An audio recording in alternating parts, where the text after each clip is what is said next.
I feel like we should probably warn everybody that next week is the daylight savings monster in the U.S., and it's going to mess with everybody's lifetime. It's already happening. That's one of the reasons why we don't have many folks here today, is it's already happened across the pond. They're all screwed up. Yep. Yes, we are. I still blame George W. Bush for this. Yep. It was really Bush's fault, and now it's totally, ever since he did that, it's screwed with my live shows around this time of year. So next Sunday, the 5th, at 2 a.m. in the U.S., we switch. So now it's going to mess with LAN. But since LAN isn't live... No big deal. Yeah. See, if we just had that one Linux-based world government... yeah, right. It could all just be Unix time. Would that be the Linux Foundation? Yeah, I guess so. They're going to have to change from a sort of foundation to government agency. But Let's put a pin in that idea, Wes. This is Linux Unplugged, episode 221 for October 31st, 2017.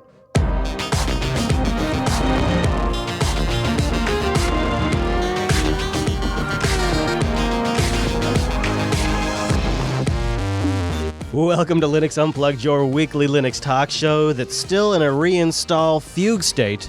My name is Chris. My name is Wes. Hello, Beard. Burgers. Yeah, we all have we have some burger pleasantry going on right now, but that's not what we're here to talk about. We're not here to talk about burgers, at least not yet. No, we have a really great show lined up for you today. Very excited about today's program for a couple of reasons. We have two guests coming on. Did Rocks, who posted all of the Ubuntu Gnome journey posts for the 1710 release cycle, shares some insights, including an anecdote that occurred just before 1710 went live that hasn't been posted anywhere because they were all too exhausted.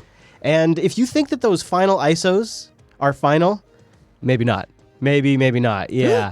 So it's an interesting anecdote. We'll get to that. And then Will Cook, the Ubuntu desktop manager, joins us. And I got a couple of hard questions for him. Specifically, I want to know if them dropping Unity sort of takes away some of their strategic advantage of controlling their own desktop. And I ask him if Canonical's goals with snaps are going to impact their relationship with Gnome, which obviously they are very dependent on now. And I'm just curious how he sees that relationship. So those amongst other questions, Will Cook answers in just a little bit in the show. But of course, we have a whole bunch of community news to get into. And we have I'll say a humble virtual log today. Hello, Mumble Room. Thank you for joining us. Hello. Hello. Good day. Hello, Robot Arms. So we have a couple of guys, which actually, the best guys. We have the best people, I'm told. People tell me these are the best. So we have much to get into today, but I wanted to take a moment and share my fugue state of reinstalling computers with you just for a moment. I've gone full maniac. I haven't been on a tear like this in years. And it's really morphed into something perverted that's going to give me, people are going to give me crap. I'm going to tell you guys something in this, in just because it's content. Yeah, sit down if you need to. Be prepared. Please go gentle on me when I tell you this. Please. But I have to be honest with you. I have been installing Ubuntu 16.04 like crazy. Did Noah make you do this? Like, no, in what's fact, happening here? He and I have almost swapped positions again. It's kind of funny. And totally unrelated. He and I just had a conversation about this. I had a come to Linus moment where I was sitting here in the studio getting ready to reload the next machine.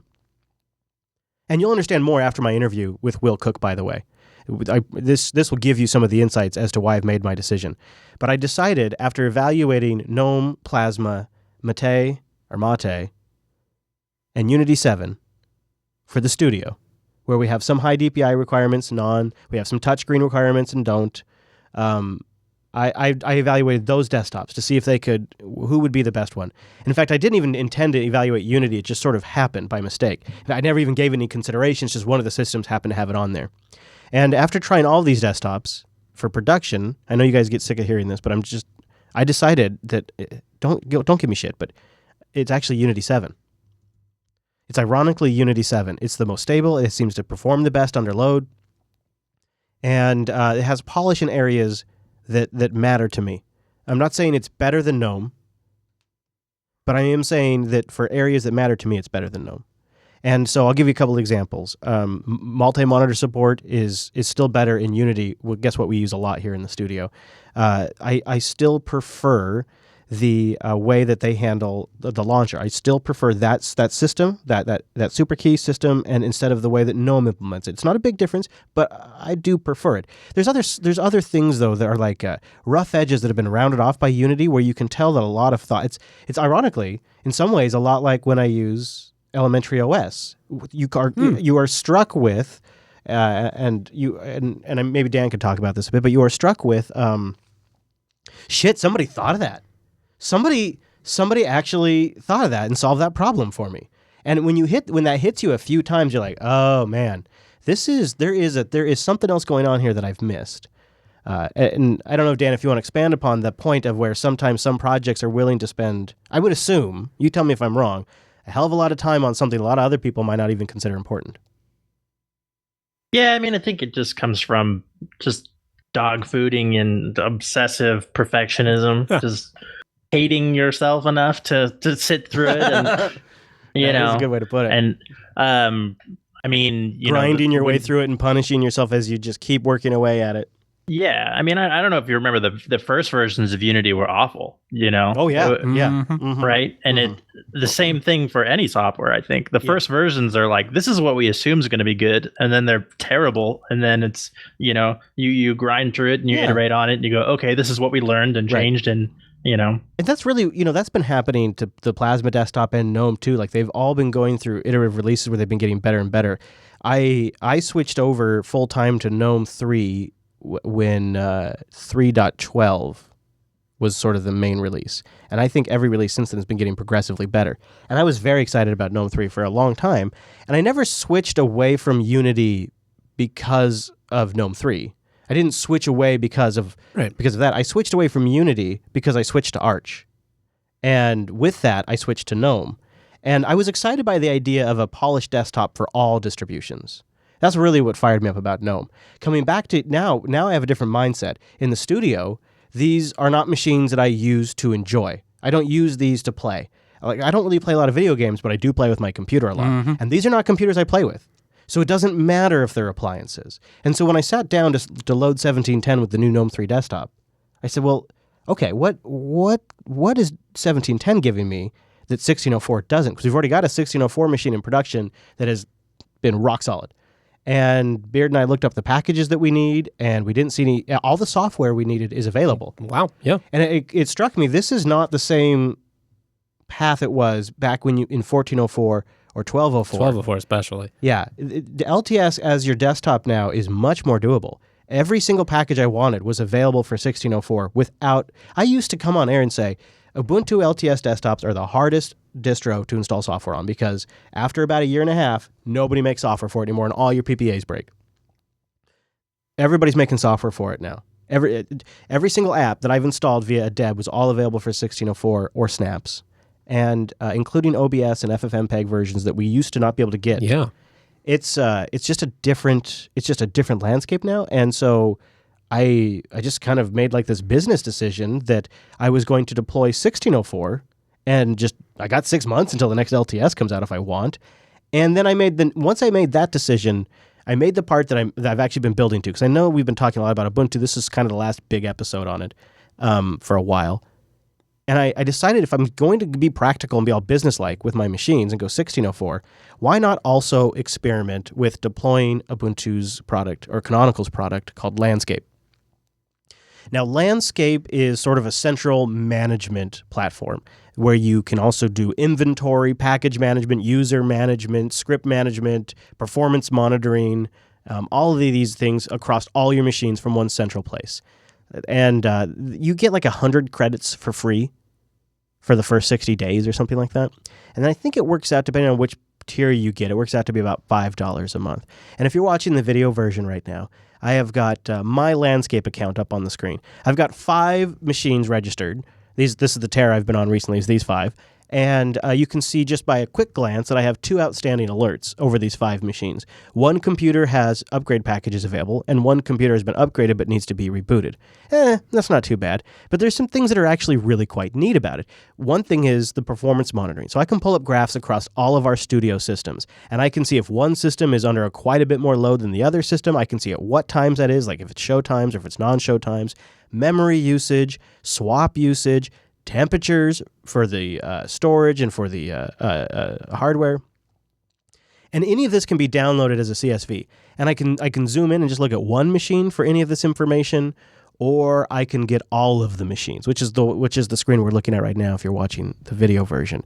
Additionally, like I said, it also kind of has like an inventory management aspect to it. So I can click in and get the hardware information. So you can see here's the Precision 7720 that I'm using at the Lady Jupe's office, quote unquote, which is a chair.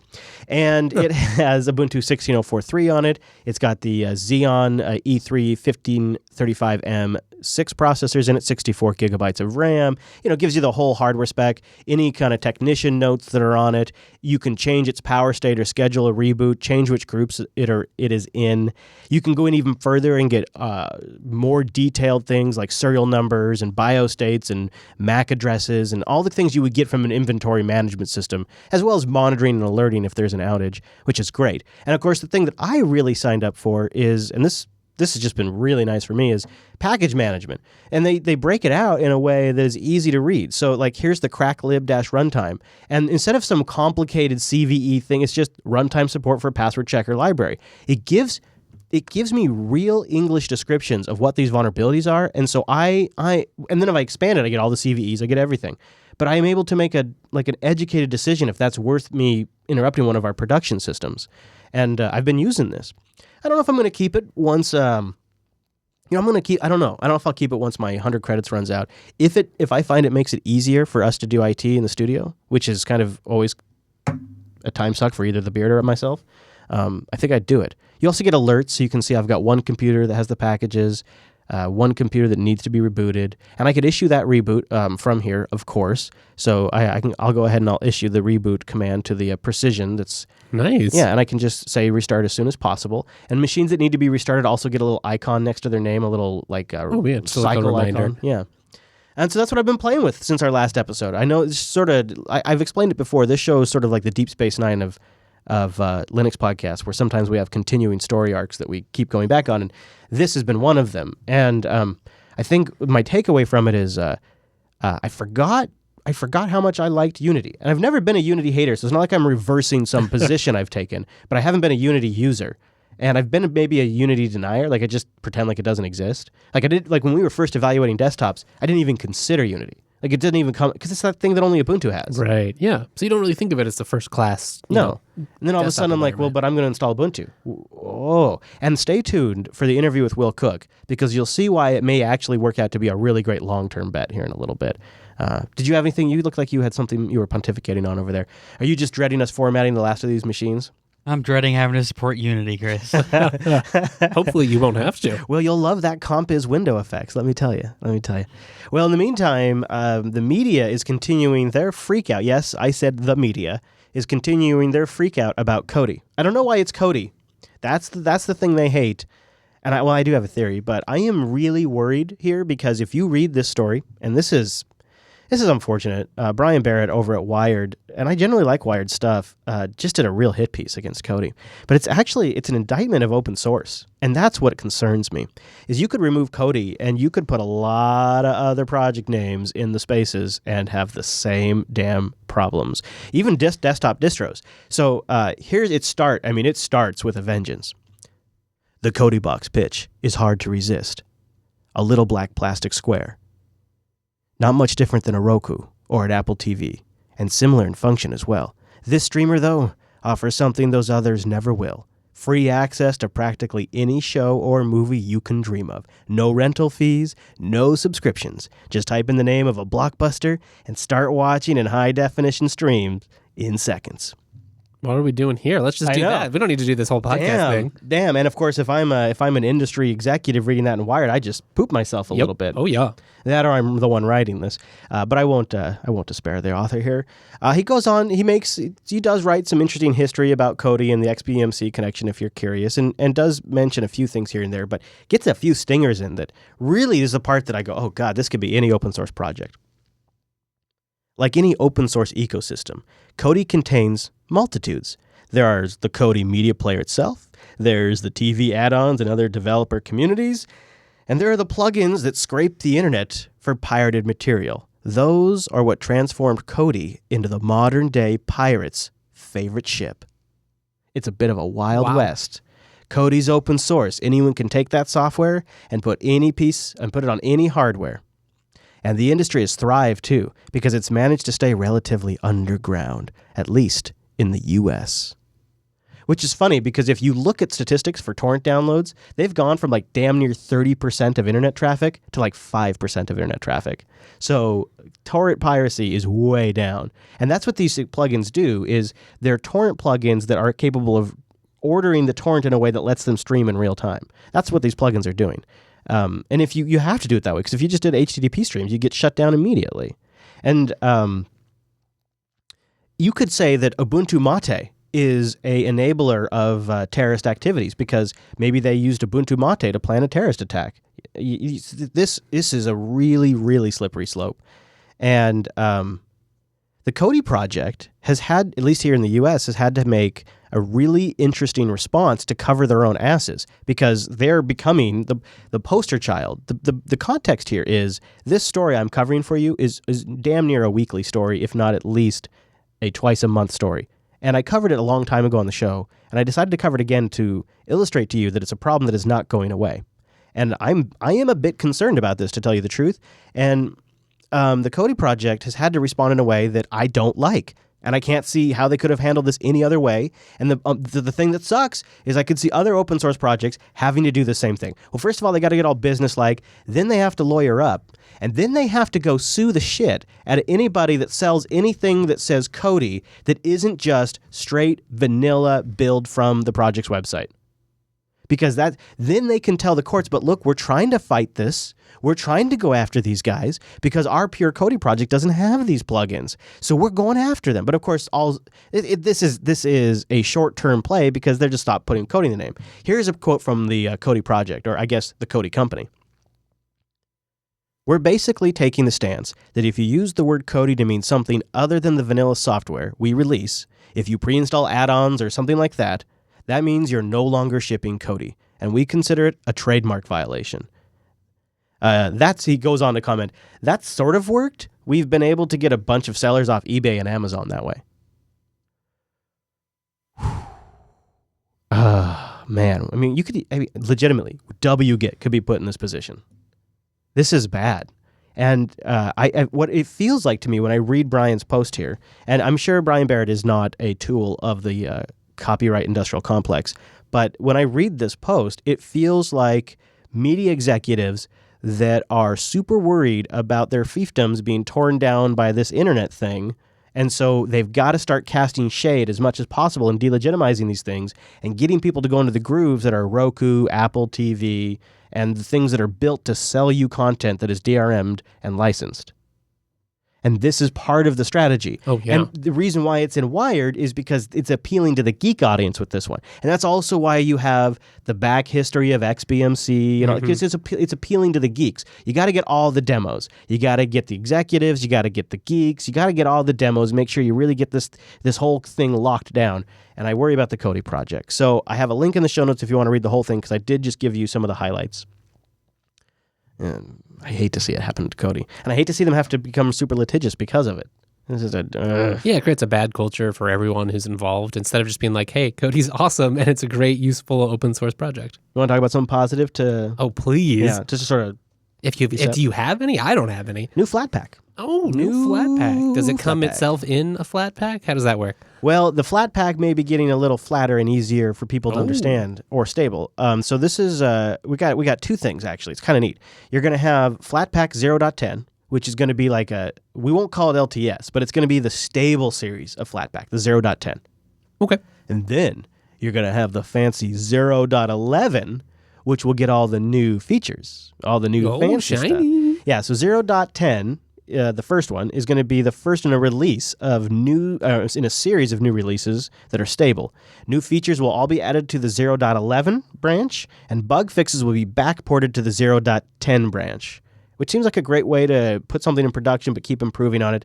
And then maybe all those accumulate to like a 0.12 and you start having like a kernel versioning system. It's kind of impressive that they're already doing this sort of like a lot of projects takes a long time for them to get like a real development release workflow, but they're still at they're not even at like a real full release yet, and yet they're doing this well.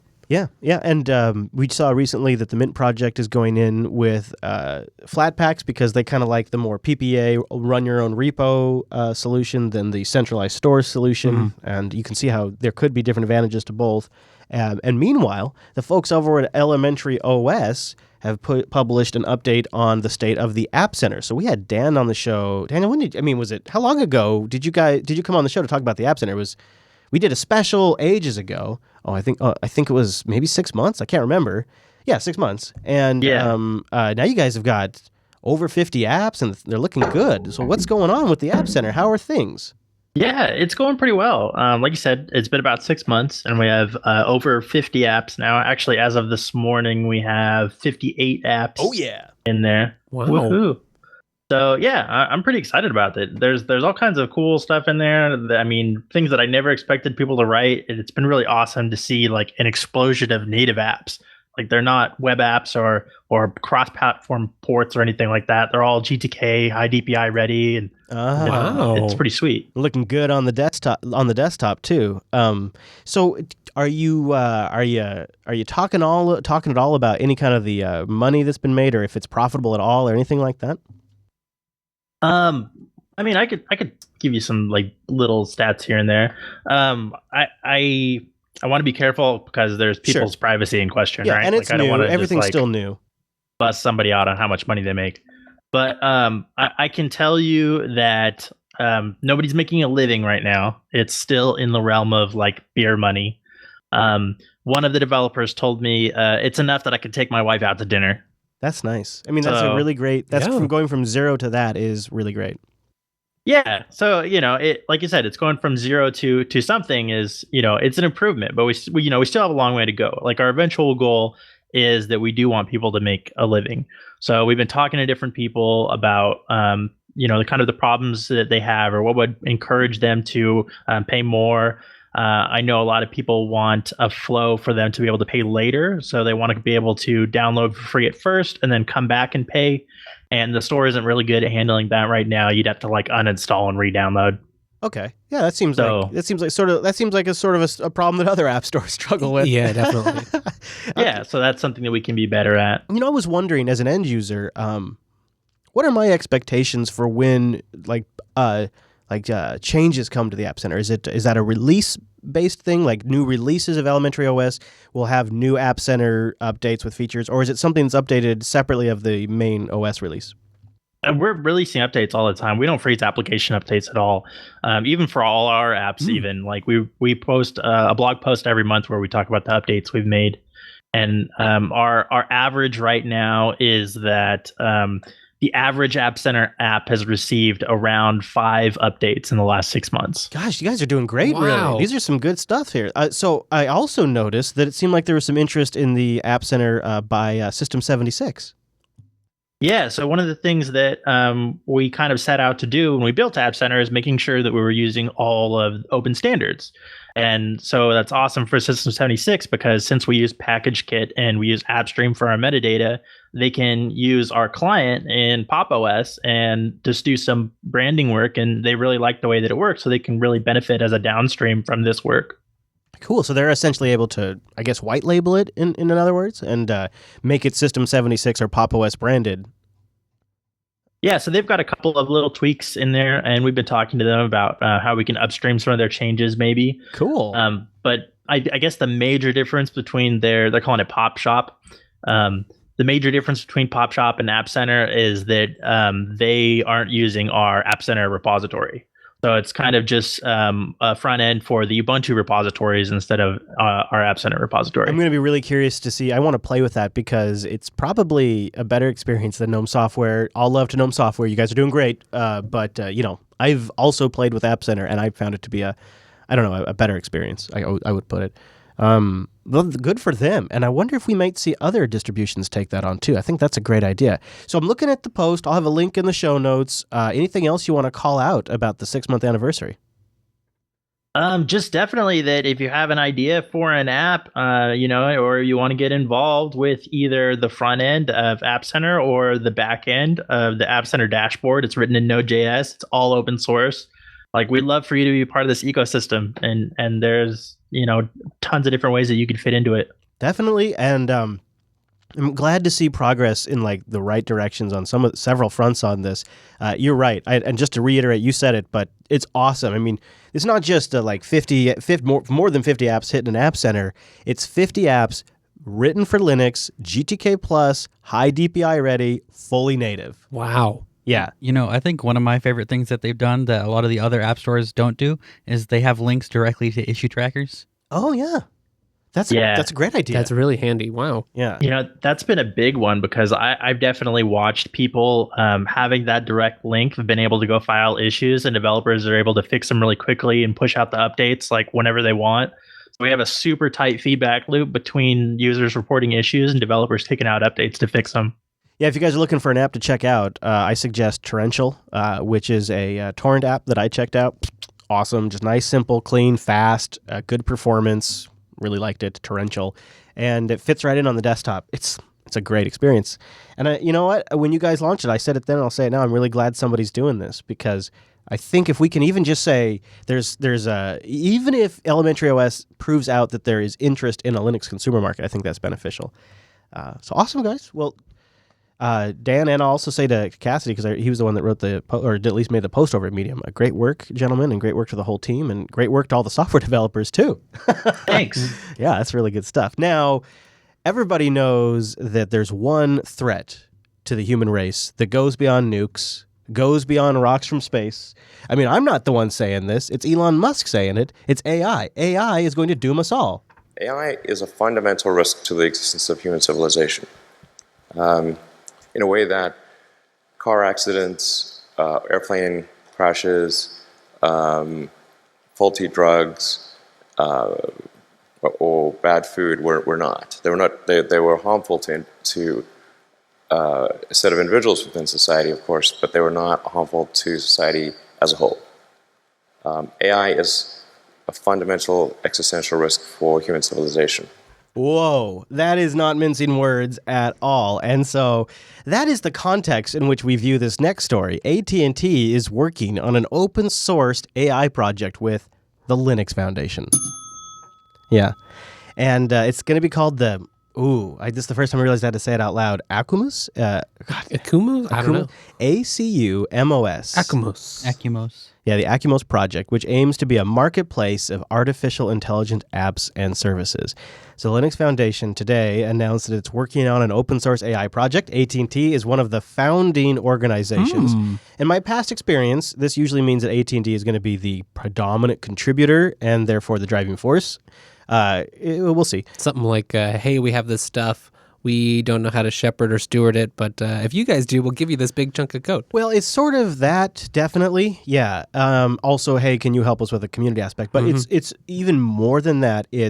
We don't think we can make a buck off the core technology, but we know we can make a buck off of ancillary services and services. So if we could get this thing to be a market winner, then we would make a ton of bank. But we're not going to make bank actually selling it itself. So why don't we hand this over to Linux Foundation? Because then people are willing to take it as a standard because it's not coming from AT&T. And I would assume AT&T is probably a company that could cook something up like this. Might actually be able to give Google or Amazon a run for its money. I mean, they certainly have a lot of money, resources, that sort of thing. So. Yeah, but I think instead of like a core AI, its goal is more like a platform. It's to enable a free exchange of ideas, as they say, and machine learning solutions, which is that would be interesting, a marketplace and a platform for machine learning solutions using artificial intelligent frameworks. You guys got your Buzz bingo card right. out? They want like tools for casual users, not just data scientists. So maybe something that like we could actually go play with. Hey, you never know. Can stick in apps. And microservices. There we go. I had to make sure we got the whole bingo card covered. Oh, yeah, that's important. It's an interesting development. Now, here's the reality of it, and they say this in the Engadget post that we'll have linked. The project code will be available near to the platform's launch in early 2018. So maybe we might follow up on the story when that happens if there's some... they got like a real minimal landing page you can go check out at acumos.org. But the fact that they're even talking about this means that there's probably, I bet you, a pretty significant chunk of this thing developed. If I were to wager how these companies work, they generally have almost the whole damn thing lined up, and now it's really a matter of licensing partners, branding, marketing, the new logos for the new name, because there might be a name change now that they're making it a public project. And so they have all these old names in there, and all that has to be done before they can actually hand it over to Linux Foundation, and that's all the shit that's happening now. So the code's written, but all this other stupid bureaucratic crap is what's going to take until... Then it can finally make its way to GitHub or wherever it's going to live. Right. Yeah, and then either it will go nowhere... or it may be successful. I'm still watching the EdgeX Foundry stuff that Dell contributed to the Linux Foundation for IoT, and I actually think it's a great solution because, quick recap, it's like an IoT firewall, and it takes all your IoT devices and manages them locally on your LAN, and then, of course, can enable remote connections and stuff like that. But it's way more... It's way more privacy inclined. It's way more local. It allows you to build your own custom IoT network using a set of APIs and frameworks that they created that can enable alerting and automatic response and all of this, and none of it's connected to the internet or cloud. It absolutely can be, and it can even use remote services, including the Echo stuff, but you can all run on the LAN. And that seems like that would be a thing. But so far, I haven't heard a lot of buzz. They've had an update. They've had a big software update. It also seems like these are the sorts of things that they kind of go without buzz, maybe because the people who end up getting adopted are right. Like, yeah, I mean, think there's about like part of a solution. They are an implementation detail. They are not the product. Like, think about Open Daylight when we went and checked that out. Like, I hadn't heard a bunch about it, but then here's all these different people from different big companies using it. Yep, because it's how Linus sees Linux in a lot of ways. Linus says that Linux is often just an implementation detail. Mm-hmm. It reminds me of the anecdote that when Steve Jobs was still alive, he tried very aggressively to buy Dropbox years and years ago. And his pitch to them was, you should come work for us because you are a feature, not a product, and you will get replaced by the platform eventually. And to some extent, he's right. You have Google Drive, you have Microsoft OneDrive, you have Apple's iCloud thing. But Dropbox is competing. But just like that, EdgeX Foundry... And now this project, what was it? Acumos? Project? Acumos. There we go. Beard's saying that he's the official pronunciation. It may just be an implementation detail for a marketplace or something. Just like Linux is often an implementation detail for a mobile device, for a phone. Did they say anything about what license it's going to be? No, I don't know if you saw. Did you see anything on their holding page? It's definitely not in the news, no. And I don't know probably may not know until they get it up on GitHub. Well, I'm just saying, A&T is popular with the BSD licenses. I'm just wondering if we can connect the Mycroft project with this project and have some sort of like sped up collaboration here where maybe solutions and tricks could be built over in one spot and then they could be deployed to I'm just saying, Mycroft, please, for the love of God, Mycroft. I don't know if I want a Mycroft overlord. I'd take it more than an Echo or a Google or any other one. That's for damn sure. I want it on all the things. You know what else is good for all the things? Linux Academy. If you want something for your Linux box, if you want to learn about some of these cloud services, Cloud Service I, is that? Yep, that's it. When you're talking about multiple cloud services, is it Cloud Service I? Is that a thing? Or Cloud Servi? Well, Linux Academy can help you sort it all out. Yeah, they got the right terms, I'm sure. Well, Cloud they definitely servos. do. I like that. linuxacademy.com/unplugged. That's where you go to support this show and sign up for a free 7-day trial. And a 7-day trial is going to pretty much let you get a good sense of their self-paced in-depth video courses, their hands-on labs, their learning paths if you want to go for a set course in your career, their practice exams to get you ready for quizzes, their certification training if that's your goal. You'll get a sense for some of that. They've also got virtual servers they'll spin up on demand that matches your courseware. So say you chose Debian, right? Then the virtual machine's also Debian. I just love that feature. Not only do I love the feature, but that's when they were building that. That's when we were really talking a lot before about them becoming a sponsor. And oh man, they were so proud of that system because you got real Linux geeks at the core of this company, real Linux geeks. And then they worked with some of the best educators and developers to create this platform. And now they've got full-time human instructors when you need help. They got a community stacked full of Jupiter Broadcasting members that are vibrant and active, and they can participate in the content to a degree too. Like the flashcard system's forkable by the community. They have iOS and Android apps to let you study on the go. And speaking of studying on the go, they also have lesson audio and notebooks and study guides you can download. And, well, you know, if you're doing that offline thing, it'll work just fine. Turns out paper has a great battery life. Who knew? It's crazy. And it's got a pretty good contrast ratio. Yeah. Last millennium's technology. linuxacademy.com/unplugged. linuxacademy.com/unplugged. You go there, you get the 7-day free trial, and you support the show. Thanks to Linux Academy for sponsoring the Unplugged program. Let's talk about the Intel ME stuff just really quick. This is the management engine stuff that's actually like an Edison system. If you're not familiar with Edison, that's like a x86 system on a chip thing. It's actually fascinating because it originates from the 486, and then they've like modernized the 486, and this is what makes up the Edison. So it's like the best things about the Intel 486 with some of the best things about modern processors for crazy cheap price, and a crazy even cheaper for Intel. So of course Intel has now built their management engine on more recent Intel boxes off this x86 system, and this is a huge problem. Because that means your basic bitch hacker is now going to be able to poke at this thing.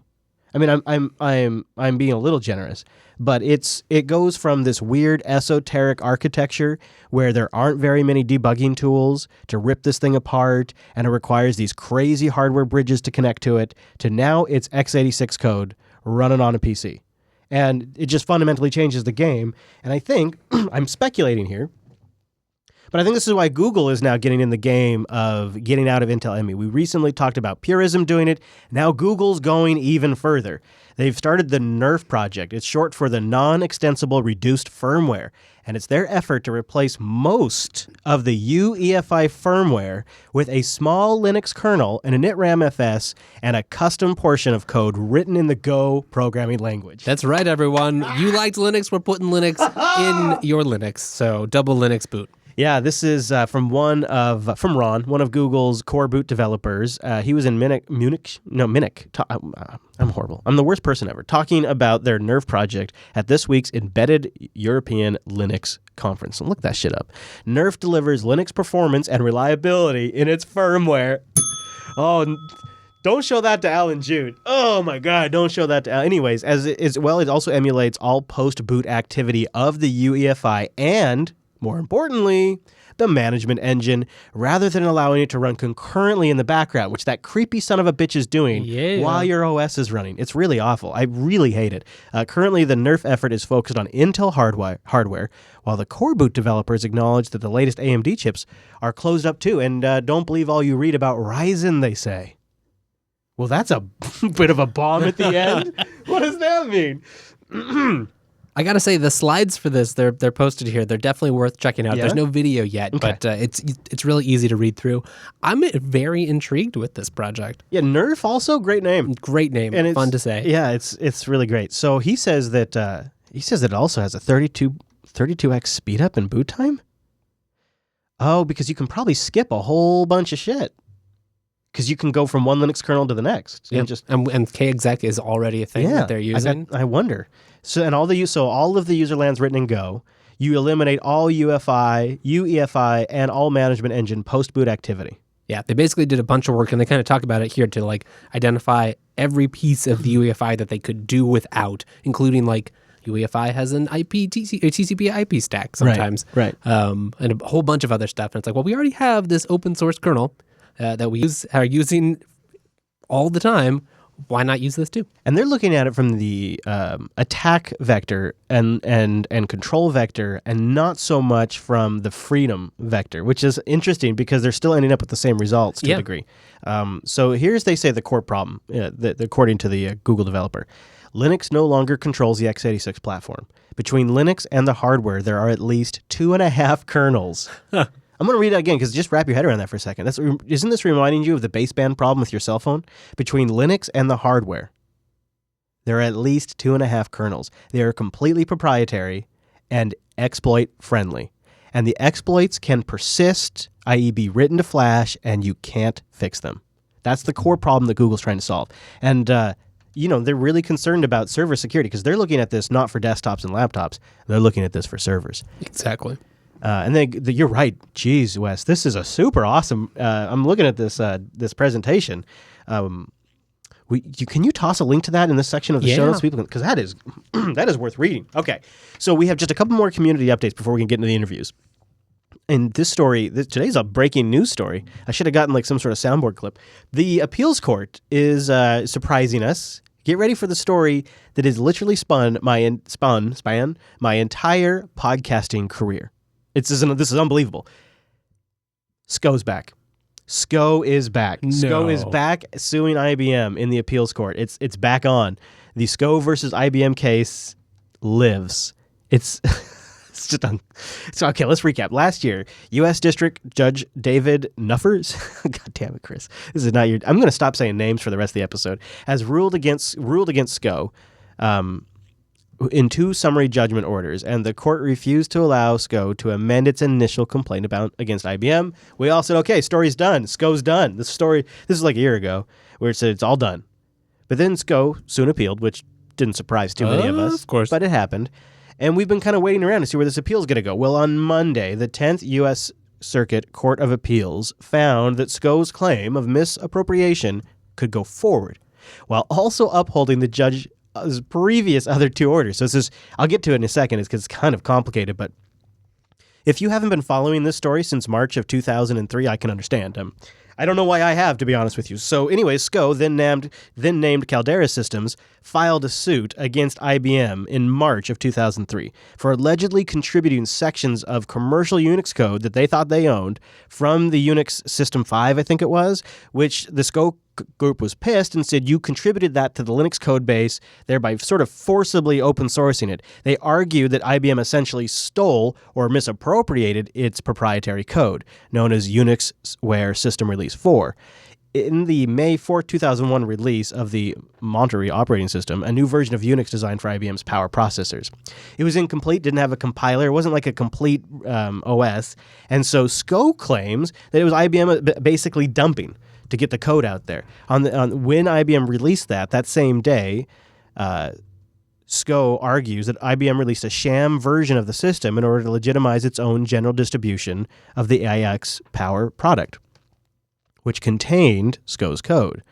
They say that what IBM basically did a sham release of an OS that had their code in it, so that way when they later then released another OS, they could say, but there's precedent. There's other operating systems out there that are already shipping the code. We're not the first ones to do this. Huh. And SCO's saying, yeah, but you did that on purpose just so you could make that claim. And that's why we're still coming after you after all of these years. They're like, okay, well, the judge can be right about all that stuff, but you still did a double dog trick back in 2001. Do we know if any of agent. this code still exists in its original form in the kernel? No. There was like a serious come to Jesus moment where they went through and cleaned out anything that might have been left. And who knows? Maybe that might have been some of the momentum behind Systemd too. The whole thing though is like this zombie threat against Linux that is just sort of it's one of those zombies that comes up at you but doesn't have any teeth now, so it's just sort of gumming at your neck. It's not actually, and you're like, oh, it's a new accessory you just have to take with you everywhere. Just go, zombie, go. You smell terrible. Yeah, it's the zombie SCO, and it's back. Zombie SCO is back. And they're saying that IBM double dog tricked them years ago by doing a sham release of an OS. That way they could then do another release of another OS that had their code in it that then ended up in GNU/Linux, which was the original sin. Whew. Everybody follow that? Good. So I want to talk a little bit about our guests. Will Cook is the Ubuntu desktop manager, and Mr. Did Rocks is, I would say, probably most publicly famous for his Artful's transition to Gnome posts. He did 16 blog posts, which I will have linked in the show notes. I'll have at least the 16. And it was Ubuntu Gnome Shell and Artful. Every single sort of major decision was documented. And we covered some of these in the show, probably a dozen, half a dozen, I don't know, 5 of them. But so there were some big moments we covered in the show. And we were currently going back to them. And I really liked these posts because there was something that Microsoft did during. When's the last time I complimented Microsoft, everybody? Microsoft did something really smart during the release cycle of Windows 7. I wonder if you guys remember this. There was this insider Windows development blog where they documented every major decision towards the development of Windows 7.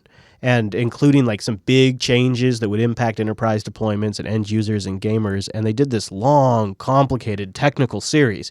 And even though I wasn't a Windows user, I loved reading it because I really got an insight in the development of Windows 7. And I think it really got the whole damn Windows community, for what it was, excited about this release. And I still, to this day, believe it was one of the things that contributed to its success, Windows 7, its success in the enterprise. Because sysadmins like me were reading that, and we knew what was coming group policy-wise. We knew what was coming with the SMB signing. We knew what was changing with how the shares and active, all this stuff really kind of was just explained to us, and it made it an easy adoption.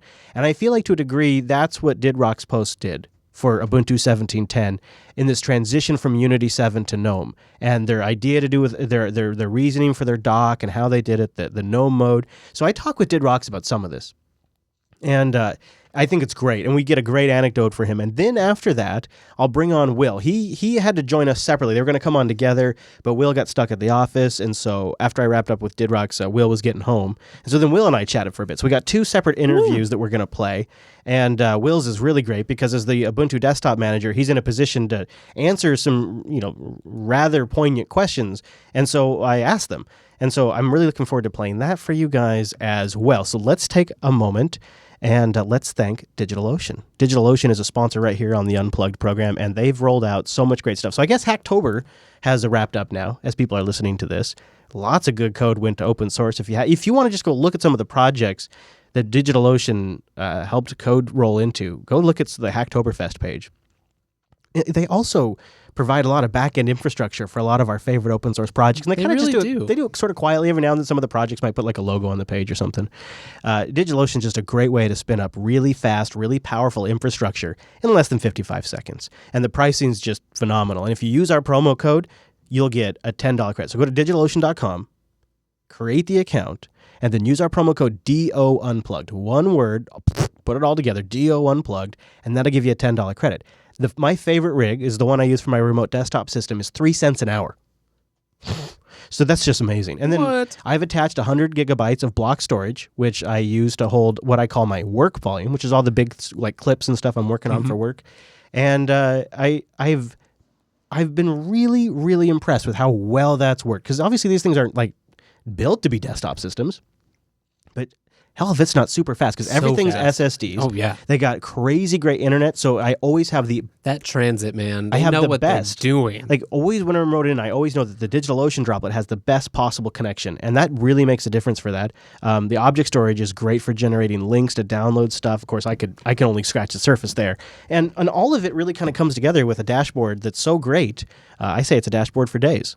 You can choose from Ubuntu, FreeBSD, Fedora, Debian, CentOS, and they have CoreOS in there as well. You can choose data centers all over the world, work with Teams if you want, and if you've never ever installed a server before, it's easy. And if you've installed servers for the last 15 years, you're going to love how they've managed to strike that balance. And it's still easy. Like, the thing that makes me smile every damn time I do it is the DNS management in DigitalOcean. It's just... Or actually, really, what really is tops is the SSH key management. Oh, yeah. Oh, man. Nobody does it like that. And they're also rolling out their new Spaces product. They're offering a couple of months for free right now, and they have a great write-up on what the hell object storage is, how it works, why you might want to use Spaces, and how it could probably make your website faster, too. DigitalOcean.com.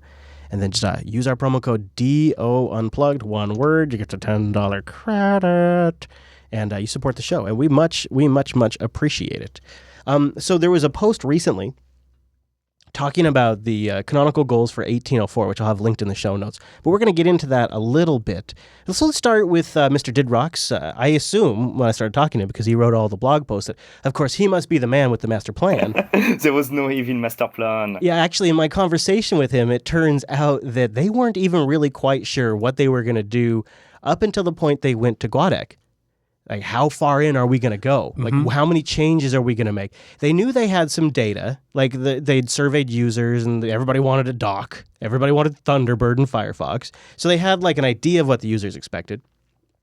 But there was a moment that we talked about on the show. It was one of the times we covered on this blog post where things really clicked for them. And that was, they go to Guadec, they build up some contacts, but Didrocks ends up having a conversation with a friend of his. They just spitballing, and the guy goes, hey, there's this Gnome shell mode thing, and you guys could implement all your modifications in this mode, and then people could just choose between them. And that was sort of like the pivotal moment where I think development for 1710 kicked up, and he shares little insights here. Oh, yeah. It's all based, like, we didn't, change anything in the core, like GNOME shell idea about theming or about, adding extension. Like, for the way we implement our session, like adding the doc, what you don't have by default on the GNOME one, it's using what we call the GNOME shell mode. And so as part of the mode, you can say this is the CSS, so this is the theme basically. Those are the default extensions that we want to enable. And basically, it was even like based on a conversation with some friends in the GNOME community who told us, "Oh, you should do it that way." Yeah, that seems like a significant decision point for this entire project. Like, it seems like when the decision was made to implement a GNOME mode, a session. It sort of was a turning point in a way, like how this was all going to be done. Is that true? Yeah, exactly. So it was a little bit before even we decided, what we are going to do. It was in July, and I was just, doing my daily exercise with a friend who is working on Gnome and Flatpak.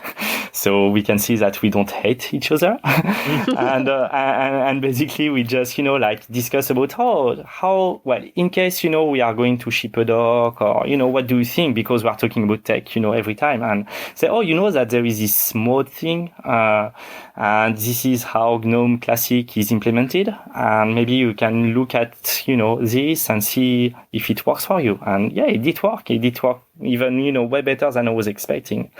We only have 2 or 3 distro patch in GNOME Shell changing the behavior, like the Altab one that I explained on my blog, and 2 or 3 things on the sound notifications, but we made that depending on the session. So it means that if you are in the Ubuntu session, it has this behavior.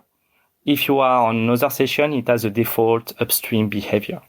So the conversation meanders a bit, and I get to 1804 with him, and there's a clear message from both Will and Didrox here, and it's that 1804, they really want it to be a rock, and so it's about polishing.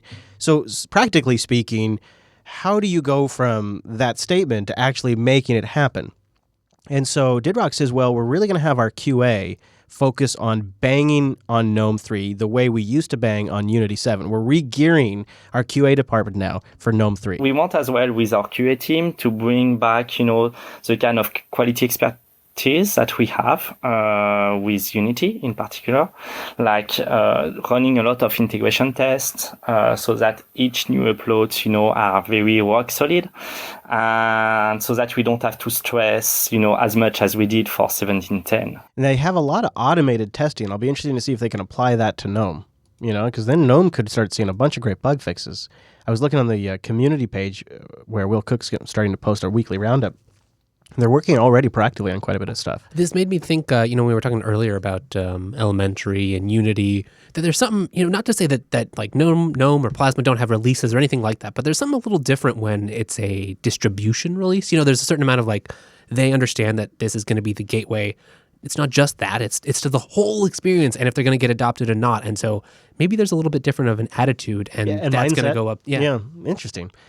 So I got this anecdote from Didrox. I really appreciate him sharing with us because I love this kind of stuff, because it's nothing that's been posted on a blog or Twitter. And it's kind of a significant development that came up 24 hours before the 1710 release. But the day before the release, we found, for first one guy telling, I don't have any more UI. Okay. Oh. And then we saw a second person, complaining as well. They had ATI cards.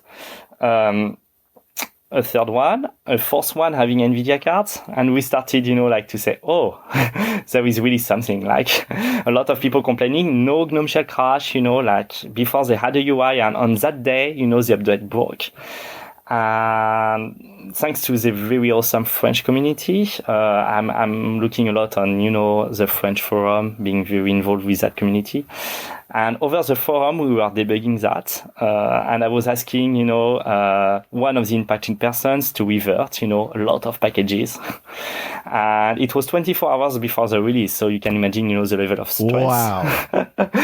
And we found that it was the GNOME Shell update from 3.26.1. So from 3.26.0 to 3.26.1, this issue started to appear.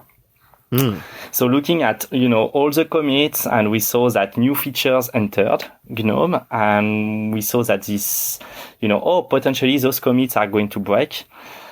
So preparing special packages, trying to revert some commits and asking over the forum to the guy, to test it. And the guy even was working, and he went back home just to test this. So it's really awesome, dedication. Yeah. Like I can't thank him, That's a great community. enough. Yeah. And once we found, the commit, we were able at least, to ping Upstream, and they fix it, very, very, quickly, seeing what the issue, started to be. But basically, it's a lot of stress, and we just had a respin, on the day of the release. So people telling, the ISOs are ready for a week already, and you can download that. This will be the final. No, it's not. Those are not final ISOs. So take this anecdote in for a moment. 24 hours before the 1710 release, Gnome 3.26.1 comes out. And Gnome.3.26.1, for some users, starts breaking the graphical environment. And so the Gnome 3.26.1 didn't come out 24 hours release, but 24 hours before release, they realized this problem is developed. Right, they've already got it on their ISO, right? So they've already got Gnome 3.26.1 on the ISO, and they realized 24 hours before release, shit, this is starting to happen. Wow. And it was thanks to a French community forum member that Didrox was chatting with via the forum, not a Canonical employee, but this forum member who left his job and went home to help debug the problem. Wow. That they managed to find the issue, get a fix written, get the patch upstream to Gnome. Gnome adopted the fix, and they got that fix, then repackaged up and pushed back down to 1710 in that day. So not only was it fixed, but it was like fixed the right way. And upstream, yeah. Wow. I just couldn't even believe that when I heard that. That's like the best. Because that forum member was willing to go home for the day. This is like I a feel like- open source success story on steroids. I feel like Canonical should call that guy's office and give him a doctor's note or something. Well, he's yeah. I mean, I say thanks to whoever that individual was. No kidding.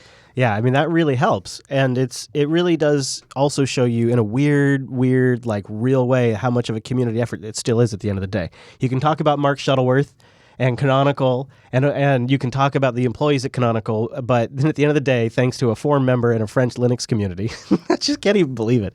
It's just sort of, but it's so great because it is, having worked in project releases like that, the exact kind of thing that happens. It's those real human stories. So I also asked him if he's going to continue to blog during the 1804 cycle, because like I said, I've really enjoyed them. And he says he is. He says that he'll be continuing to post updates, and he doesn't expect there'll be as many because there's really not going to be as many radical changes. It's going to be more like bug fixes and stuff.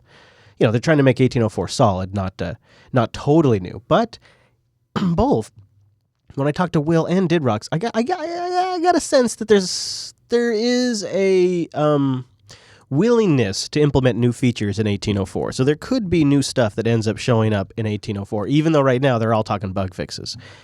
So now I want to chat with Will. We have these are a bit longer, and I will. You know what? Let's do this. Let's take a moment. We'll thank Ting, and then we'll get to Will because Will was we don't want any Will was a great interruptions chat, and I just want to do the whole thing. So go over to linux.ting.com. Yeah, that's right, linux.ting.com. You go there and you sign up for a smarter way to do mobile.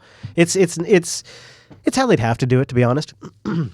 If they had to compete today, if the big duopolies had to compete today, it's how they'd have to do it. You just pay for what you use. You don't prepay for 300 minutes and 300 text messages and a gigabyte of data or 1,000. You don't just guess how much you're going to use. You just pay for what you do use. It's $23 for the average Ting bill per line.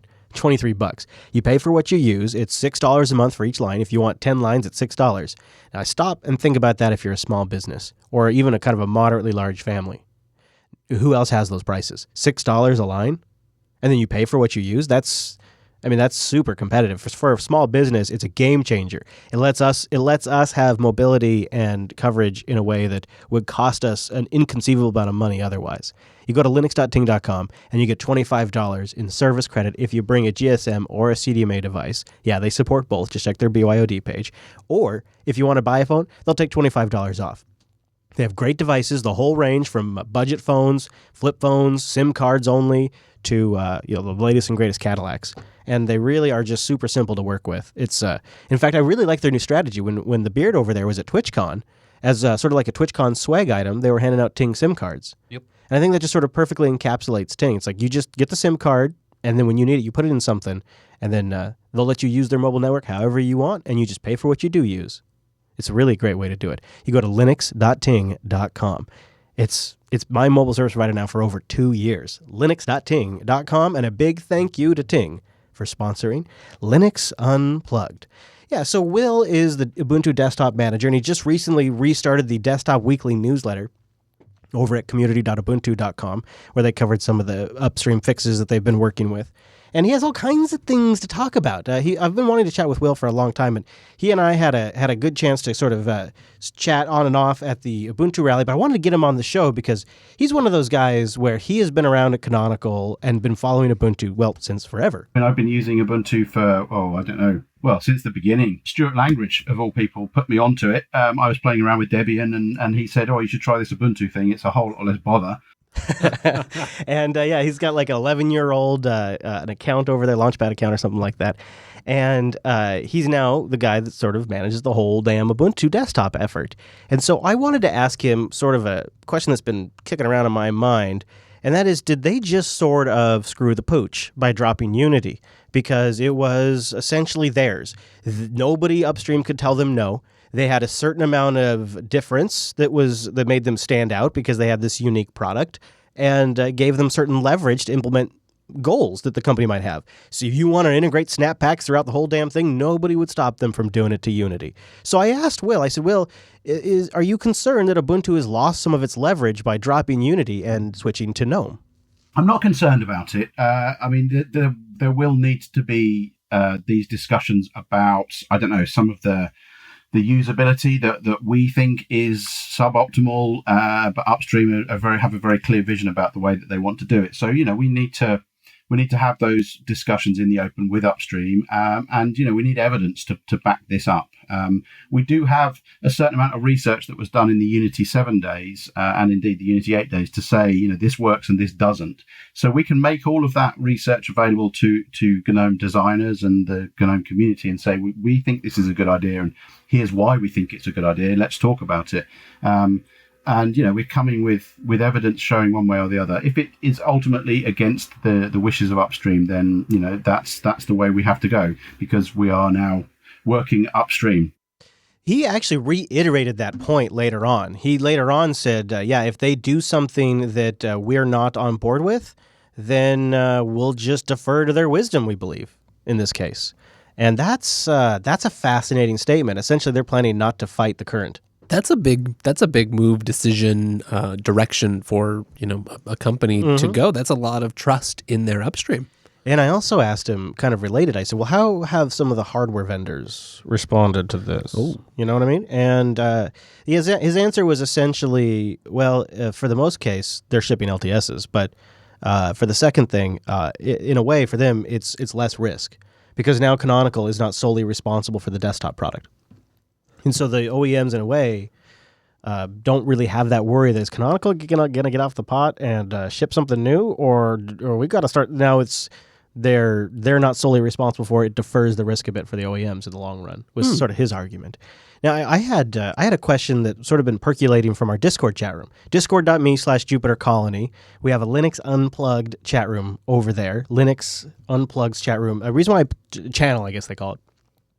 Here's why I think this is a good idea, you guys. I'm mentioning this because if you're ever watching the video version and you see a link go by, or if you're listening and you want to hear what the Discord room's response was, now that we're breaking Linux, we're going to break all the shows off into their own channels. There's not going to be a ton of activity between this episode and the next one. So if you're listening to this in playback, either in video or audio, you can go into that Linux Unplugged channel and see what the Discord conversation was, because there's not really going to be much else in there. Yeah. And that's including handy. Links if you see something go by. So discord.me/JupiterColony, and then Linux Unplugged is the channel for this show. And so one of the questions that's been coming through our Discord a lot has been, are they going to replace all the debs with snaps? Will said recently that they are considering replacing the Leaf, quote-unquote, applications with snaps in 1804. So I asked him, what is a leaf application? What is the deal with that? And what role are snaps going to play in 1804? So we have the dev archive, and that is not going to go away because there are flavors that are using it. A lot of the snaps are built on from those devs and that source. So that it's not going to go anywhere. But we do want to have the ability to push out new and updated applications much quicker to our end users. We're not going to be a rolling release, that's not going to happen. So the snaps give us the freedom to push out updates quickly, and it gives us the whole ability to have various tracks and various channels, so we can put something into testing and people can very easily switch over, test it, and then switch back again if it doesn't work. So it gives us an element of freedom to move more quickly on a very solid foundation of 1804. The underlying OS can stay the same, and all of the the processes that we go through to make sure that only good quality packages get into that release. The idea with snaps and the leaf applications, these are the ones sort of the very tip of the tree, if you like.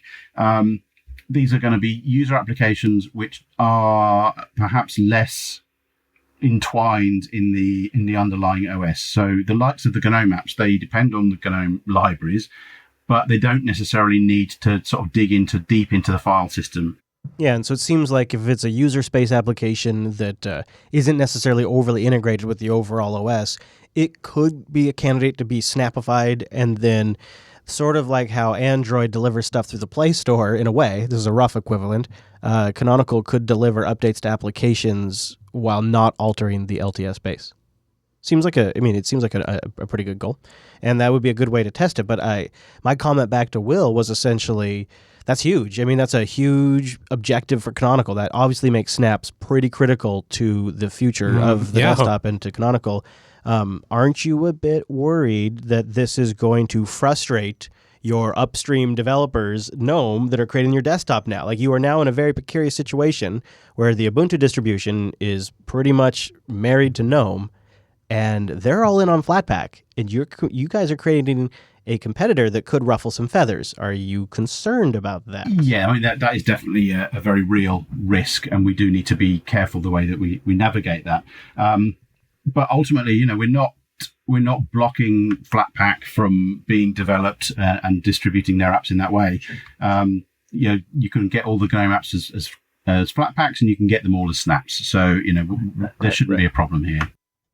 I thought that was a decent answer, really, because that's true. At the end of the day, they're both essentially first-class citizens on the Ubuntu desktop. So if you want to Flatpak it, you can Flatpak it, and let the market decide is essentially their approach there. Fair enough. So there's been some rumors going afoot that Unity 7 is not quite dead yet. That in fact there may be a small, but not insignificant effort to continue Unity 7 and to make it shippable for 1804. Yeah, and I want to know what the heck's going on here. Is this a Canonical-driven effort? Is this a community-driven effort? What is the story here? It's definitely a community-driven thing. I mean, we're obviously very welcome of people that want to step up and help maintain that. During the 1710 cycle, we did take an interest in making sure that Unity 7 still worked and wasn't completely broken. And that is a statement that we will stand by in 1804. We will make sure that it doesn't just break horrifically and then suddenly it is unusable.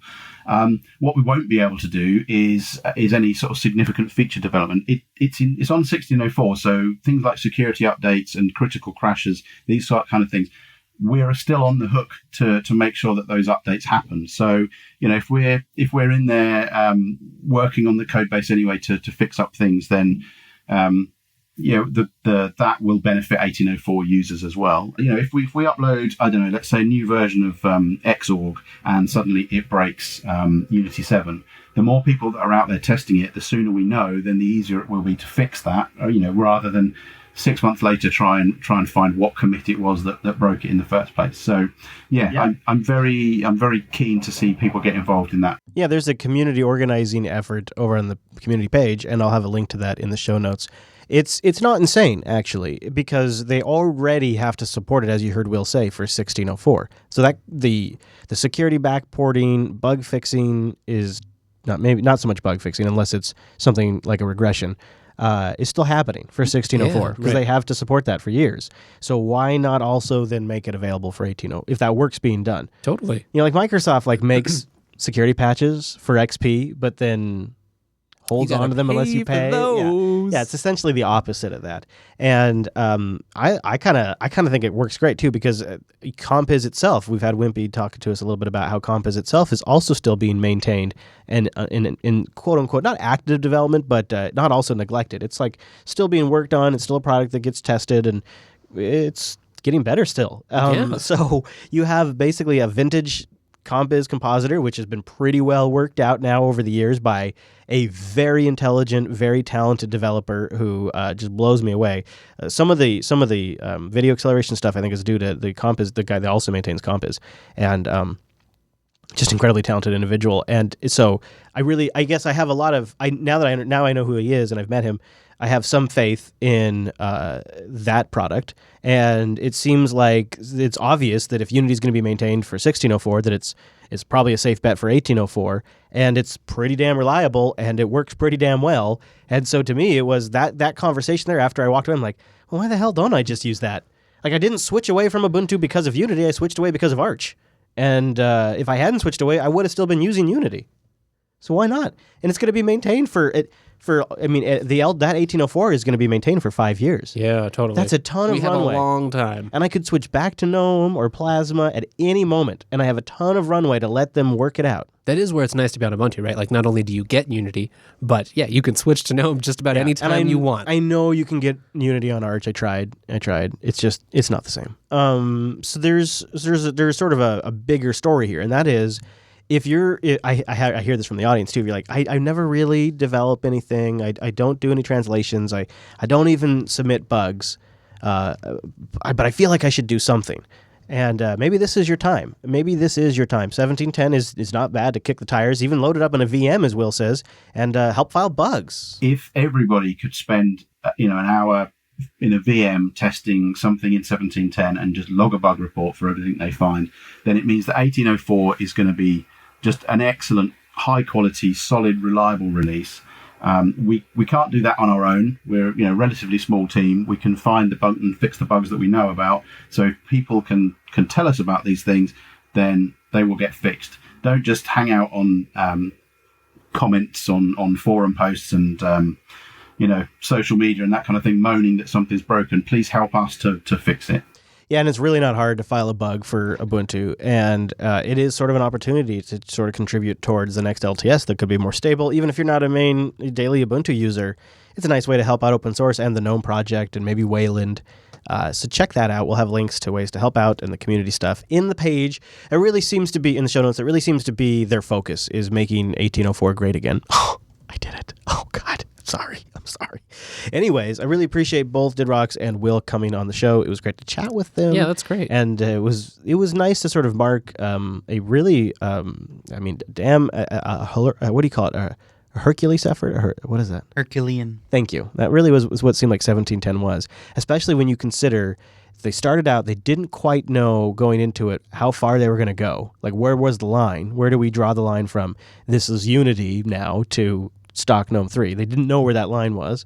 They didn't know what their dock solution was. They ended with a great anecdote where a community member saves the day by helping troubleshoot, and then Upstream kicks ass by cooperating in record speed. Wow. Did you see this week that the Gnome project had a little Gnome loves Ubuntu on their front page? I don't know if it's still up there, but they were welcoming 1710 users. That was pretty. I did not expect to see that. I don't know if it's still up there or not, but it is still up there. Look at that. Yeah. Ubuntu plus Gnome equals love. Aww. At gnome.org. How far we have come. Well, what happened to the big Red Hat conspiracy? Anyways, it's great to see it. And now I'm some sort of Unity hipster, and I hate it. I hate it because I know people are going to give me shit. But I'm all in, and I'll link you if you are too. If you want to stay here, you know what? Unity 7's the new XFCE. I'm calling it right now. And I also am going to predict here on this show, episode 221, that there will be a Unity 7 respin of at least 1804, if not 1710 eventually. That if this takes off, and you even get a few people contributing, and the fact that Canonical employees are going to be contributing as part of their maintenance of 1604, why wouldn't you create a respin? Everybody loves making a respin. Yeah, totally. Maybe, and maybe even it'll have first class Arch support someday. Maybe you could call it Pop OS. No, I'm kidding. Ouch. But I really think somebody could come up with something like this, like a respin, and it might have some love. Yeah. Maybe maybe Unity 7 refugees will end up on Unity. We should name it. That would be really, if anybody in the room good coming up with names, because that would be a really good one. Hello, Mr. Wimpress. Nice to see you pop in. Hello, I'm good at names. What do you think? If I'm calling a prediction that somebody, at least with 1804, maybe during 1710 cycle, but I think with 1804 is going to release a Unity respin of Ubuntu, a Unity 7. Let's call it Unity 8. Like ATE or like what? Like Unity 10. Unity 10, yeah. Dude, you got to go. What do you think, Wimpy? What are they going to call that distro? It's a Unity 7 Ubuntu. Well, I mean, it's funny you should mention this because I've just sort of pitched in on their thread on the Ubuntu Community Hub to say if they're seeking to make there are a group of people that are gearing up to do this. You know, if they're seeking to make an official flavor, I will help guide them through that process. And I've been thinking about names. I've not mentioned this to anybody, but they could go for the Ubuntu Unity Remix whilst they're, working through that process, and then it would become Ubuntu Unity. But I thought to myself, I quite like Ubuntu United. That's good too. I think it's going to be Ubuntu Unity, probably just for clarity. I bet you. Yeah. So the new naming scheme is sort of Ubuntu and desktop environment or application. Yeah. So my prediction is pretty on point then, it would seem. Wow. I would really like it if they took you up on that offer. If you have the bandwidth for that, because that's very generous. I don't know, I just, not to repeat myself in the show, but I'm going all in on Unity 7 on the studio machines. And so I'm really glad to hear that we just played a clip from Will where he said that there's be some level of support into 1804, which really kind of sealed the deal for me. Yeah, and, I contacted Will earlier and said, I was going to offer my assistance, and I've found out that other people at Canonical are already also offering their assistance to sort of coach and guide this group of would-be distro maintainers to get them orientated. So I think there's a good chance that this could happen because all the right people seem to be prepared to, extend a hand to help them get started. So it'd be great to see. It's a genuinely good product. It's a good product. It's in the sense that you can appreciate that it's well thought out. It performs well. It does its job, and it stays the hell out of your way. And then it does other things that I appreciate as somebody who gets impatient. There seems to be, and I have not confirmed this, but Noah has told me, a subtle transition in the animation speeds as you continue to use the desktop. The animation speeds at a certain point speed up once they figure, okay, you've gotten the idea. That is some brilliance right there. That is some damn brilliance. There's a lot of thought and design that's gone into Unity. And the other thing is that it is still current. So, high DPI and all of those good things are all taken account for. And when I wrote my email, I introduced my post on the Community Hub, I introduced myself for those who weren't familiar and sort of basically said, I have some experience in preserving a desktop for the users that love it. And I did want to go on a bit further and talk about that, but I decided to keep things brief. But, I wanted to say, Unity 7 is a great project to preserve because it's up to date right now. There's only one thing I can think of that they might want to consider doing to, bring Unity 7 up to date with sort of contemporary stuff, and that's to use libinput as opposed to the Synaptics driver. Right. And other than that, it's pretty much there. It's a great project to build a new flavor around or continue a flavor around. I think it's going to happen, and I hope it does, because I hope so too. Have you seen that there's some nice ISO spins from a couple of projects on SourceForge? No, I didn't know that's a thing already. It's all So there's a 1710 Ubuntu Unity ISO, and it's a proper job. It's been really well done. I don't suppose. Believe. Would you be able to toss a link to that in the Unplugged Discord channel? If you're A bit later, I will. Okay. I'll have to go hunting and find it. Sure, I would love to see that. That's fascinating. That's happening fast. Wow. Yeah.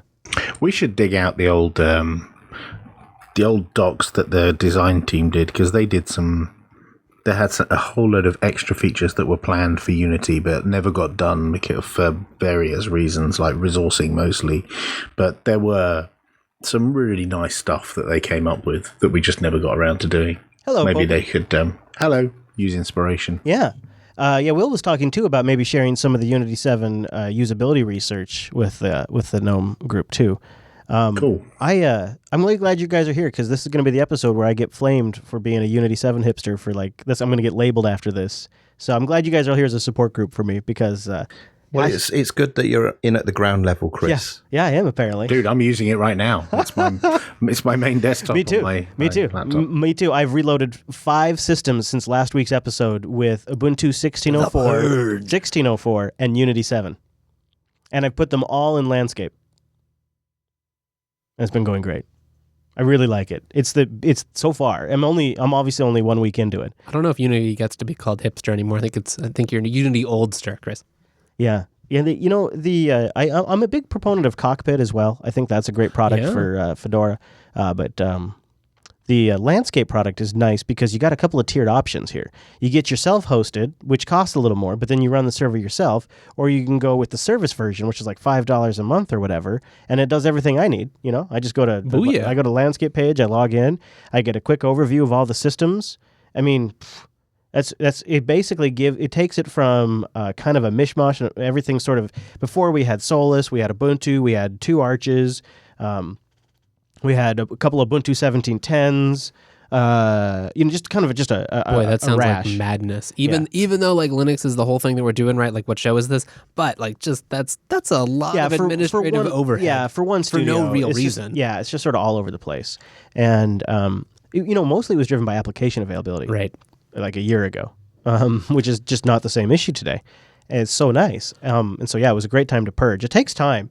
Going through and resetting up all these systems, there's so many little fiddly things you got to do. And you have to be able to it's not like you can leave it off at any one stage. You need to get far enough that you can still do the next show that you have to do. Yeah. I'm going to also say, since I'm already all in, I think the Unity launcher is still superior to any other dock implementation that I've used. First of all, it doesn't take a shit, which is nice. A lot of Linux docks out there do. But it has good progress indication, but I really like the wiggle bounce thing, because that really is a nice subtle, but then it stops. It's just a solid, and then you hold down the super key and you get the numbered execution. That is nice. There's just a crap ton of keyboard navigation possible in Unity 7, which makes it really quick for me to do it on air. So if I wanted to launch Spotify to play music during the post show, I hold down Super and I Super 8 and Spotify launches, and then I hit FN play and it just starts playing, and then I get playback control in a drop down menu that I can use from the other virtual desktop that I'm on. Super 8, that's great. It is. There is many things about it that I really appreciate the Control Alt numpad to kind of quick tile windows. I use that all the time at work. And also, I do feel speaking of that, I do feel like the desktop, the virtual desktop, whatever you want to call this expose out or whatever you want to call it, and then move windows around is butter smooth. It's the smoothest. The zoom in, zoom out, move around. The way it works is butter smooth. And then there's other things about this that Gnome 3 has just gotten with the new 3.26 release that Unity 7 had the entire time, like the fact that you can snap a window to the edge but then resize and drag it. Oh, yes. And yes. I don't know what they're doing differently than other desktops, but my Windows, I don't know. It's like things are fitting better. Like I snap something and there's still space for Telegram to fit on the screen, and Telegrams fits proportionally, and it just works, and I don't have to screw with it, and it's all done beautifully and smooth. And I should really stop now because I'm probably driving people crazy. But I haven't used Unity regularly as my main driver for how long ago did I switch to Arch? 3 3 years now. 3-4 years. Yeah. And so I have not used, I've used it as an appliance. We have a machine over here. I poke at it. I set software up, but I don't sit down for a 6-hour work period and just use it. Right. And that's where I started having these holy shit moments where I'm like, oh yeah. And you know what I started remembering? Like, oh yeah, I used to do a lot of work under Unity 7. Like this was the desktop I took to my clients on my system, and I sat down and I used this one. This is the one I got all my work done. This is the one where I'd work on dozens of servers at once. Like, oh yeah, that's right. This is a super kick-ass productive desktop environment, and it's smooth as hell. So to be fair, it's smooth as hell in 2017 with 2017 hardware. True. When it first came out in like 2010, it was when it first came out, it was built for netbooks. So it was like really not a competitive product, but it really got there. And I took 3 years off from using it. When I kind of stopped using it was when the search stuff was all kind of like getting everybody all worked up about the ads and the results and all that, the Amazon results and all that, and how it was proxied or if it was HTTPS. And that whole thing was around the time I just sort of switched to Gnome anyways. And I haven't really gone back since then for any significant amount of time. And that stuff's all gone now. It's off by default. It's clean. It's not a problem. It feels like you could have played a Richard Stallman sample at that point. Yeah, I know. You know what? If my soundboard machine hadn't crashed earlier today, I would have that. I think he's finishing our burgers from earlier. Yeah, we did have a little Five Guys earlier today, and he does love those fries. Richard Stallman loves those Cajun fries. I won't speak for him otherwise, though. Yeah, anyways, so I guess I've waxed poetically enough about a desktop that's eventually going to die and that nobody really wants to use anymore and has caused much political grief in the Linux ecosystem. It sounds like something that people really love listening to, so I should probably stop. But I would love to have you join us. Come over to jblive.tv next week. This is the week that next week, the next episode, 222, is the one where we here in the States make the daylight savings transition. We're slow now.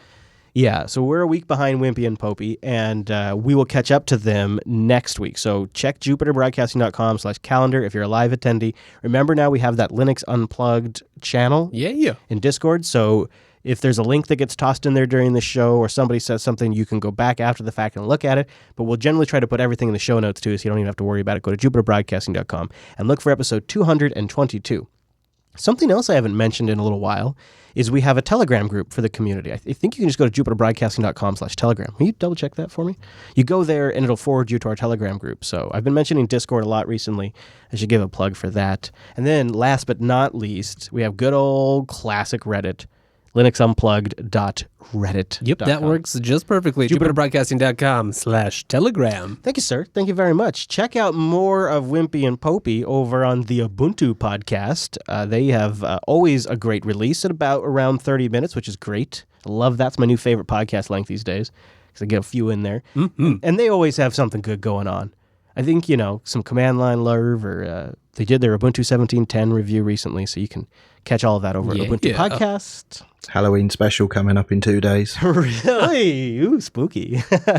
You can get more Wes Payne over at the TechSnap program. Yeah, please do. Check out him and Dan breaking it down every single week on TechSnap. And you can get more Beard at rec.net. Yep. I love that. Me too. Is it REKD? Yep. Damn, dude. That feels like... That's impressive. That's almost as good as StarTrek.sexy, which is the domain I own and I'm the most proud of. Star Trek. Wow. If I ever launch a Star Trek show, it'll be an Easter egg. Does it just forward to JB for now? I don't... damn, it really should. I don't think... I am an idiot. I should do that. Maybe I'm just too busy podcasting. I hope you join us for the next one. After that, maybe I'll get to that Star Trek show one day. In the meantime, I'm just going to watch some Star Trek. I've been enjoying that. Star Trek, We'd love to see you live next week, but if you can't, we have RSS feeds where you can subscribe to every single damn episode. You can find all of that in the show notes. Also, check out me on the Twitters. I'm at ChrisLAS. You can check out my vlog where we got a new solution for our power. Oh, yeah. YouTube.com/Chris Fisher. And the network at Jupiter Signal on the Twitters, where you get announcements, news updates, and things like that. Thank you very much for joining us. We'll see you right back here next Tuesday.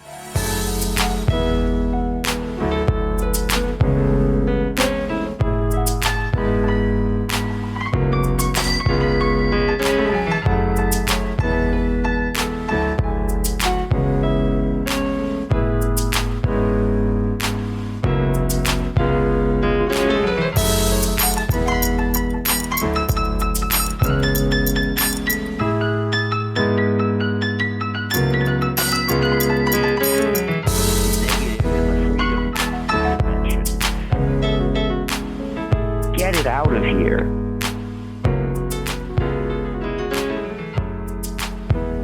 All right, let's see if we can't title this son of a gun.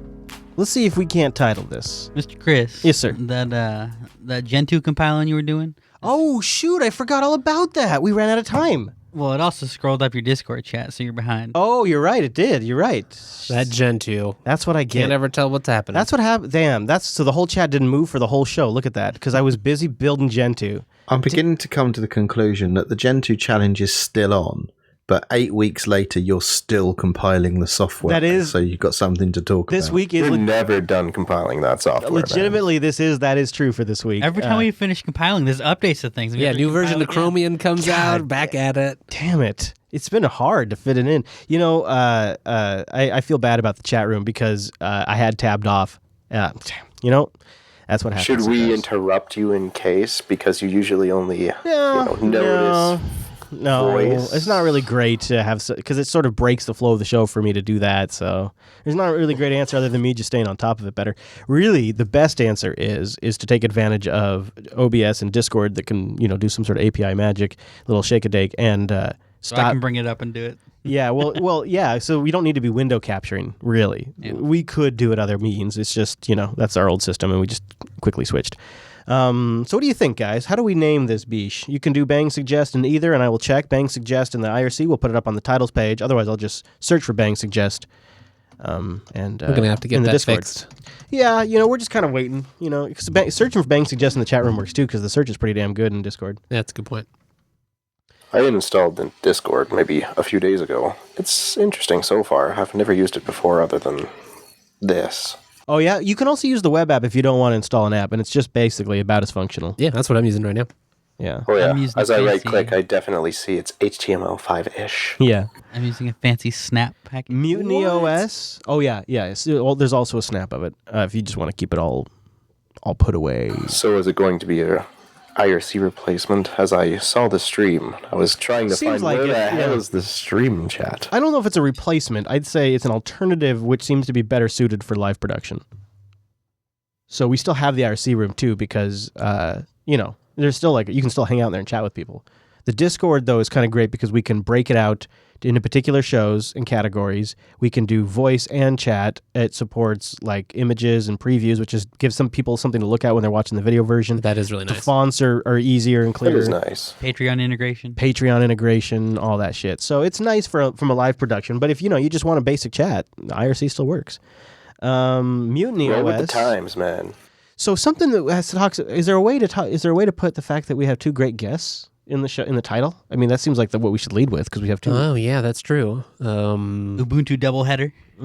Double fisting Ubuntu Gnome. Will was great because I could ask him. Oh, did you have Will on? Yeah, because we weren't around because we were recording ours because of time zones. And stuff. Yeah. Will came on, and I think I got some really good questions that I think it was a pre-record with Will and did though, wasn't it? Yep. And it was, and I did that. I don't remember when I did that actually. Friday, I can't remember now. So I asked Will about Snap stuff and pissing off Upstream Gnome and things like that, and he had great answers. He just really did a great job. And Didrox had some great stories, and I shared an anecdote that's really great. It was just really fun to talk to those guys because they're what about Ubuntu Inside? Ubuntu Inside, Ubuntu A Team. Ubuntu A Team. Ooh, I like that. That's not bad. Ubuntu A Team also does that also apply to Unity? Can we derive two meanings from that? Maybe. I'm really gonna get some shit for this episode, especially from all the people that are running Arch, and they're really gonna hate this, aren't they? They're all switched to Ubuntu now. It's fine. It's fine. They'll all be using Ubuntu. The Diddy A Team. That's how you say his name, Didier. Yeah. I just stuck with Didrock, so I didn't fuck that up because I'm sick of that. I had enough of that this episode. Everyone calls him Didrocks to his face. Yeah, anyway. Yeah. I was cursed. This was the episode from hell for me.